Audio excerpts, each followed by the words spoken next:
Hey everybody, it's Paul. And Steve. And we are back to discuss it all. Now, we have a great topic lined up for today.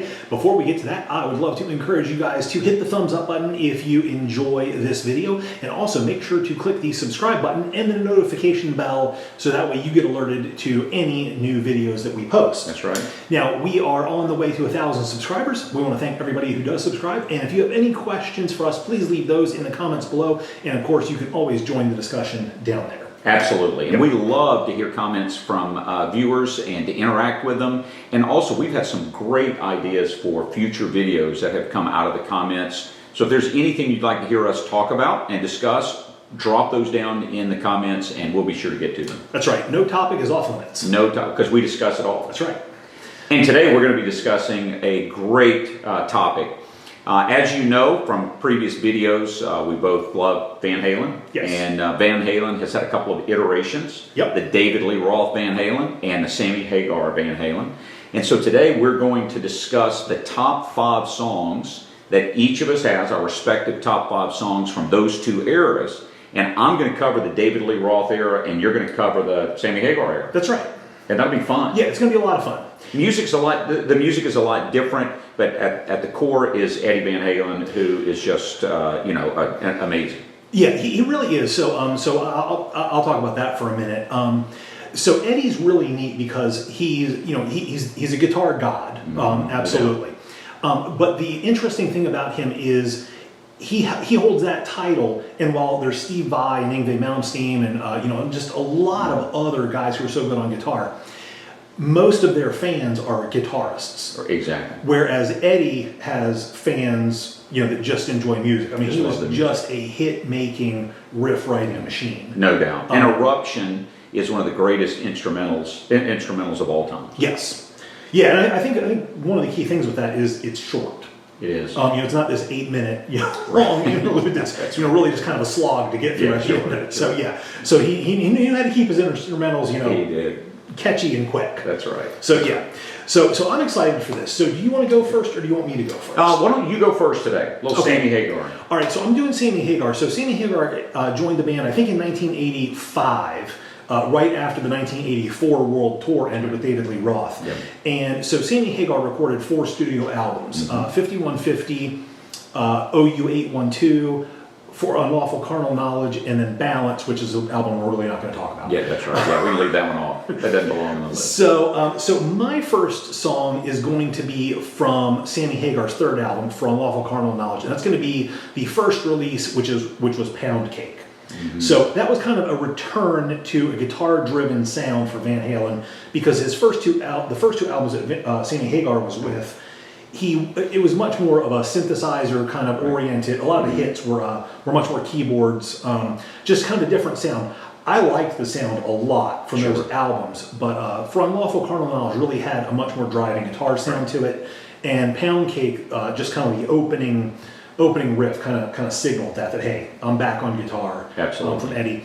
And to me, that's just kind of a catchy song, just an upbeat song, neat song. I like it. I like the lyrics. I like the music. Mm-hmm. There's just a lot of neat little things in it that I really enjoy. Yeah, well, Sammy Hagar had been a rocker, was a rocker, came into Van Halen, and the first 2 albums were a bit of a different feel to them than what Sammy Hagar had done before. Even some great songs. I know you'll reference those, but you're right. It gets back to some guitar rock and roll roots in album number 3. So great pick. I love that song. Yeah, it's a good song. Yeah. So all right. So that's my first. So I'm David Lee Roth, and the David Lee Roth era. Van Halen kicks off in 1978 with Van Halen, and then Van Halen 2 in '79. And then Diver Down and Women and Children First, and eventually 1984, the most famous and best-selling of all of their albums, and one of the top albums that you could just listen to every song on the album. It'd be a great song. But that's also true about Van Halen 1, yes. or Van Halen, the first album that they produced. When I started counting 5 up, I had 5 on their first album. I know. That could have been on my list. Yeah. Every song was great. But I'm going to start with one from the 1984 album, and that is Panama. Yes. I really there's a lot about Panama that I like. And it was, I kind of went back and forth between Panama and Jump. Okay. Jump, obviously the most famous single, and they had some other, again, great songs. Every song on that album was great. But the thing about Panama is you do have a lot of guitar. You have this fun vibe to it, and so it accomplishes both the good guitar sound that is Van Halen, as well as a fun sound, and you can listen to that kind of in whatever mood you're in, and it's anyway one of my favorite of the Van Halen songs during the David Lee Roth era in any album, but probably the #1 song on the 1984. So I'm right there with you. Jump obviously was a massive single, and at the time I liked Jump a lot better, like when '84 came out. But nowadays, Panama's probably my top song off the 1984 album, for all the reasons you mentioned. Yeah, and one of the things I've noticed, it must be the same with other people as well, because radio play, Panama comes on far more often on what is now the Oldies channel, which I can't believe it's the Oldies channel, but on the classic rock station, more than you hear Jump or Hot for Teacher or any other great songs off of that album. So. Yeah. I think some other people feel the same way that we do. I think so. I think it's just got that driving rhythm. It just catches right off the bat. All right, so I'm going to go with for my second song. I'm going to go to the 5150 album. Okay. And we're going to take one of those synth tracks, which is "Why Can't This Be Love?" Yeah. And I struggled between picking either that or "Love Walks In." Of course. But that's going to be my synth track from 5150. And to me, it's just got this really neat feel to it, even though it is synthesizer, not really guitar driven. I really like the words to it. And it's interesting because Shannon, she doesn't really, she'll say, I don't really like Van Halen that much. Right. And then when she hears all this stuff from 5150 and Oh You Ain't, she's like, I didn't realize it was Van Halen, because she likes all that. That's exactly right. Yeah. No, Ginger's the exact same way. Yeah. She won't will rarely even listen to David Lee Roth, Van Halen, but she really does like 5150 in particular. Yeah. So, but I like that song too. Just that was a side note about our wives. Like, it's funny that Ginger likes that too. Right. But yeah, so that's just a track that I really like, and that's probably the track that kind of got me into Van Halen, because I was only 10 years old when '84 came out, and so I was 12 or 13 when 5150 came out. I like Sammy Hagar's vocals in that. I like the track. It's just a good song. And the chorus is just it's a great chorus that's memorable, and that you're just going to sing it. If you're in the car and that song comes on, you're going with the chorus constantly, over and over, and it's going to stick with you all day long. Yeah, and I think there was probably some girls that I liked that didn't even really know that I existed. So that song meant a lot to me. Spoke to you. Is that what it was? Yeah. That's so great. I love that. So that's going to be my number 2. No, that's a really good one. Okay, so I'm going to go. My number 2 song is going to be from Diver Down, which came out in 1982, which is another great album. It just song after song after song on Diver Down was really good. And so my song from that album is going to be "Where Have All the Good Times Gone?" Ooh, good song. I really like that song. I like the chorus. The lyrics are just great. I really love the sound. It's a memorable sound. It's in some ways it fits with 1984's sound very well. It's very rhythmic. So where have all the good times gone? And sometimes at my age now, I'm thinking, where have all the good times gone, Paul? Oh, we still got a lot of them. A lot left? Okay. A lot. All right. Yeah. Okay. Yeah, just okay. Yeah, so that's a great song. And the Diver Down album is funny because they really didn't want to record that. Or Eddie really didn't want to record that because they were just wiped out. They were done. From, was it the Fair Warning Tour? Fair Warning Tour. And so they weren't intending to release that. So they released The Pretty Woman as a single. Yeah.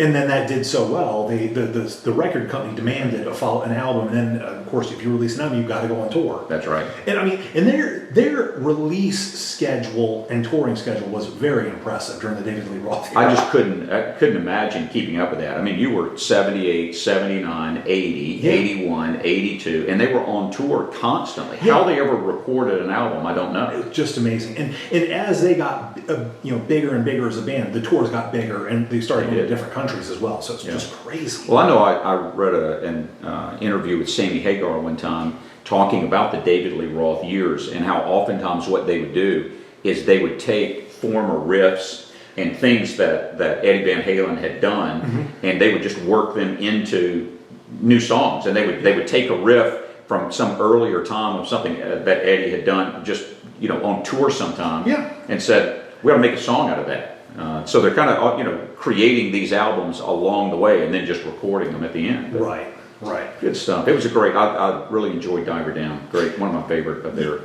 albums. Yeah, it's a great album. I mean, all their albums were. Sure. That was probably my number 3 of the David Lee Roth era. Yeah. All right, so I'm going to stick with 5150, and this is a song that you may not have heard of, but it's the title track from 5150. Of course, title 5150. Sure. And that's just this neat, bouncy kind of song. It's a very high energy song. The guitar has this very staccato feel to it. And the song is just a neat driving song. It's almost like Panama, but with a whole different sound and feel to it. That's right. And of course, Sammy Hagar lends it just a whole different feel to vocals as well.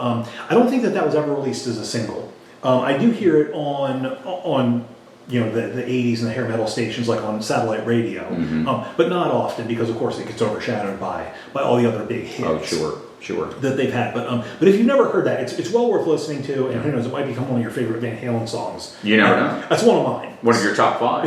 It's one of my top 5 from the Sammy Hagar. Yeah, and it is. It's a fun song. Yeah.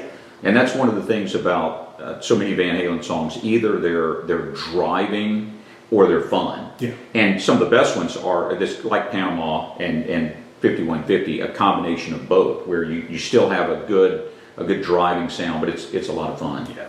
So, good. That's a great pick. So, and certainly from that era, most people maybe wouldn't think of that because it wasn't a single. But if you listen to it, I think it'd make its way into your list. So, all right, so I'm going to go back to the first album that Van Halen did for my next song, and any song. Just about, you could flip a coin and pick a song, but I'm going to go with "Running with the Devil." Okay, title track or the first track. The first track on the first album, and it's there's just nothing about that song that isn't good. Oh, I know. It's fun. It's enjoyable. It's got a great guitar sound, and once it gets in your head, it's going to be stuck. Yeah. So to me, I'm going to geek out for just a little bit here. To me, that song is so emblematic of Van Halen during the David Lee Roth time, and actually Van Halen all through in any iteration, because it was really 4 unique people coming together and adding something to it that you can't take one person away and plug somebody else in and it still work, because Michael Anthony had just that very simple bass riff, and that's incredibly hard to get those clean notes played that way. That it started off. You got Eddie's signature sound, which was unlike anything else in 1978. Because if you listen to Boston or you listen to Kansas or any of those other bands, the guitars are going to sound totally different than he sounded. You've got Alex Van Halen on the drums, and then of course David Lee Roth's signature vocals. That's right. Just scream in that song, absolutely, which was really good. It wrote a really good song, and it is. I like the way that you put that. You have 4 unique contributors, and I think that's what made that album and all of their albums, but that one in particular, where they had just really discovered themselves individually, and when you brought those together, they discovered a new sound. And just made it classic. Yeah, absolutely. Made it classic. So Running with the Devil. All right. So that was your pick in the first album. Okay, so I'm going to jump to OU812, which was the second album with Sammy Hagar. And I'm going to pick another, maybe lesser known track. I could have gone with When It's Love, which was probably the biggest single from that album. Of course, Finish What You Started was never really one of my favorite songs, but I kind of like it, but I kind of don't. Yeah. I'm going to go with a song that has a story to it called Cabo Wabo. Oh, yeah. I'll be interested in hearing the story. So interestingly enough, Sammy Hagar, he tells the story that he was on vacation in Cabo, was out partying all night, and on the way back from the bar had to step over several people who were sleeping it off on the beach. Right. And that kind of, in his mind, he was on the phone with Eddie Van Halen, who had this riff from somewhere way back when and started playing it. And he started saying "Face Down in Cabo," and that's where that song came from. Is that right? And it's this weird song because it has so many different parts to it and so many different sounds to it. But I just like it. It was just something about when I first heard it. I like the way. I don't think anybody other than Sammy Hagar could have sang it. Sure. Because he has this flowing kind of voice to it, where it's almost like a lullaby in parts.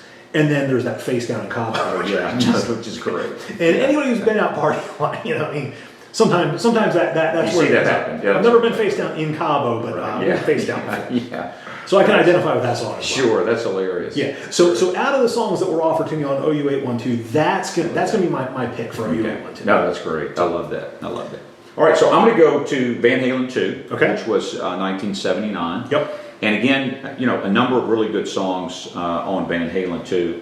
But I'm going to go with "Dance the Night Away." Oh, yeah. I mean, again, you think about David Lee Roth's vocals on that song is just so good. And you get, so I think about right after in the chorus, "Dancing the Night Away," and you get the guitar riff right after that. And it's a masterpiece. Yes. Just that small little guitar riff of 4 seconds after David Lee Roth sings "Dancing the Night Away," and it's just great. They go together so well. It's just a masterpiece. Absolutely. And it's funny because that is one of the songs from the David Lee Roth era that Shannon likes. Oh, right. Yeah, because it's just got that sound. It's like not that hard driving sound like Panama. No. And it's a fun song. That's right. If I could sum up the David Lee Roth era, it would be fun. Yeah, sure, without a doubt. He's easily one of the best frontmen ever. Yeah. Just for his personality, what he kind of absolutely brings. So entertaining. Yeah, and just larger than life. Yeah. Now you saw Van Halen in concert. Yeah, that's right. In '84. Okay, 1984. with David Lee Roth. And I saw Van Halen on the Pound Cake, on the For Unlawful Carnal Knowledge tour. With Sammy Hagar. So interesting.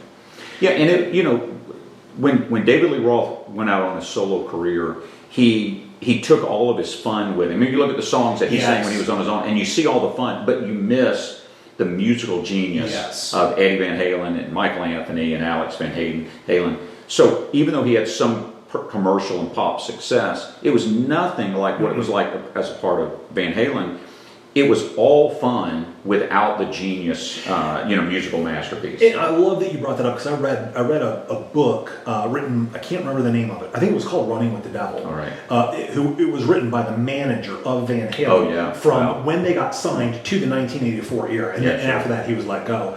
But he talked about David Lee Roth's solo career a little bit. And he said one of the issues with it was Eddie Van Halen had asserted himself so much in the band. Yeah. He became the counterbalance to Dave of, okay, I love that you want to do that, but we should not do that. That's right. Whereas Dave really wanted to do the, California Girls, Just a Gigolo kind of thing. That's right. And then he's like, maybe not. Yeah, let's not do that. Yeah, that's not a Van Halen thing. Yeah, so I think you're right. I think that David had all that fun. He had nobody that was strong enough to say no. That's right. And he did whatever he wanted to do. Yeah. So anyway, it made some great music still. It was a lot of fun. Some fun music. Yeah. Okay, so my last pick, I'm going to go back to the For Unlawful Carnal Knowledge album, and I'm going to do Top of the World. Okay. Yeah, I wanted to pick two from 5150 and two from that album, and then just one from OU 812. But Top of the World, to me, is just another just fun song, guitar-driven, that harmonic sound that you kind of get in Dance the Night Away. Yeah, sure. You've got again on Standing on Top of the World. Yeah. And again, it's just a fun thing. But it also has a great message of standing on top of the world for a little while, because nobody's there forever. You're not there forever. No, you are not there forever. And it's just kind of that idea that hey, you might be up there one end and you're down the next. And it's also even though you're down here, you might be up there. Soon. So. Absolutely. So it goes both ways. It does. No, that's good. It's a good song as well. Good message, good reminder, and a good song. So, all right. So my last one, I'm going to go back to Van Halen, the original album. And even though these were really in no particular order, I struggled with putting this one last because it may be my favorite Van Halen song of all times. It may not be, but it may be. Some of that is depending on the mood at The the mood. time. But, and that's going to be Ain't Talking About Love. Oh, Ain't Talking About Love is just a great, and in so many ways, for me at least, it is the picture of what Van Halen is. okay. In terms of the lyrics, it's fun, it's love. Yeah, I mean, even though you ain't talking about love, it's about love. Right. And so, and the guitar, the music, the vocals, everything about that song just screams Van Halen to me. Yeah, and when you talk about streaming, I remember being in the stadium, and of course, Sammy Hagar was singing it, but Was you know, singing. everybody, He was screaming. ain't talking about yeah. Yeah, that's right. Yeah, that's a great song. It definitely has that iconic Van Halen sound, and it's interesting because David Lee Roth in current interviews uses that as kind of that song. He says sums up his contribution to Van Halen, whereas he says all Sammy Hagar is talking about is love. That's right. It's all he does. So, That's great. it's kind of funny. I mean, I do have a theological problem with Sammy Hagar because he says there's only one way to rock. I know there's at least 7 or 8. There's a lot of ways. There's probably a lot. That's more. right. There are a lot of ways to rock. So yeah. So that's awesome. That's an amazing list because it's like just sitting here having to limit it to 5 that's really forces you to leave a lot of great songs out. That's right. Just thinking about the David Lee Roth era. I mean, Everybody Wants Some, Unchained, Jamie's crying. Jamie's Crying, Jump, Hot for Teacher. Yeah. It just goes on and on. I know it does. Okay, wow. All right, well, this was a lot of fun. So, how about you guys? Which era did you prefer? Yeah. And if you preferred the era that we picked, what song would you have picked differently? We'd love to know. That's exactly. If we were to go on tour and were to sing Van Halen songs, what songs would you have us to sing? It'd be absolutely awful. Karaoke. Van Halen karaoke. Yeah, although I don't know, we might be able to mimic David Lee Roth now. Maybe the way he is now. Yeah. That's exactly. I could never do the split, but No, I still can't do that. I can't speak Japanese, but no, not at all. But whatever. All right, so leave those comments down below. Let us know. Leave the video a thumbs up if you enjoyed it, and hit the share button. That would be awesome. Thank you so much for joining us. We'll see you guys next time.